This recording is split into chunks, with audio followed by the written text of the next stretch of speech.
Good day! I am Nija Tikiliao, a third-year education student of Negros Oriental State University, and I am here to share with you my learnings about the different types of grading. But before that, let us first define grading. So what is grading? So grading is the process of summating students' achievement through numerical or ordinal scale. It is one of the most high-stakes classroom assessment practices with significant consequences for students' self-perception, motivation for learning, prioritization of certain curriculum expectations, parental expectations, and social relationships. Grades are used to make public statements to students, parents, principals, or other educators about student achievement. Now, what are the different types of grading? So number one, we have letter grades. So what are letter grades?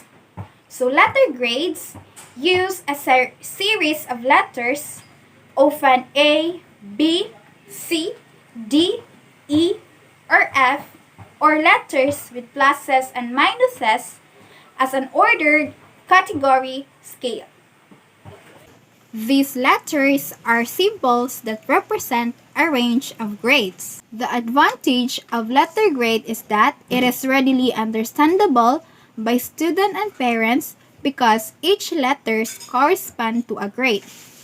On the other hand, the disadvantage of letter grade is that it does not communicate strengths and weaknesses. So number two, we have percentage correct. So percentage correct uses a percentage scale or a percent of 100 basing on the percent correct of exams and percent of points earned in assignments. So it is most commonly used in objective tests and it ranges from 0 to 100%. The advantage of percentage correct is that it is easy to calculate, record, and combine. On the other hand, the disadvantage of percentage correct is that it is only a general indication. So, it is not easy to understand performance on specific skills. Number three is rubrics and checklists. So rubrics and checklists are used to determine performance on each aspect of the learning target. It offers systematic ways of collecting data about specific behavior, knowledge, and skills. Its advantage is that students receive detailed feedback about what they did well and what needs improvement. On the other hand, the disadvantage is that it takes time to develop rubrics and checklists. So number four, we have standard-based grading. So standard-based grading is a type of grading that measures student progress relative to a specific learning standards. The advantage of standard-based grading is that it provides meaningful feedback to students and parents. On the other hand, the disadvantage is that determining appropriate performance standards may be difficult and time-consuming. Last but not the least, we have number 5, written descriptions. So, in a written descriptions type of grading, teachers will write descriptions about their students' performance.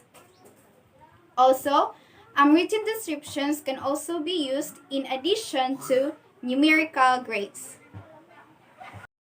The advantage of this type of grading is that the comments can be highly individualized and it point out unique strengths and weaknesses.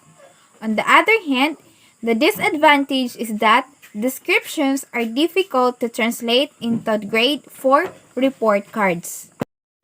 Now, let us proceed to the examples of the types of grading.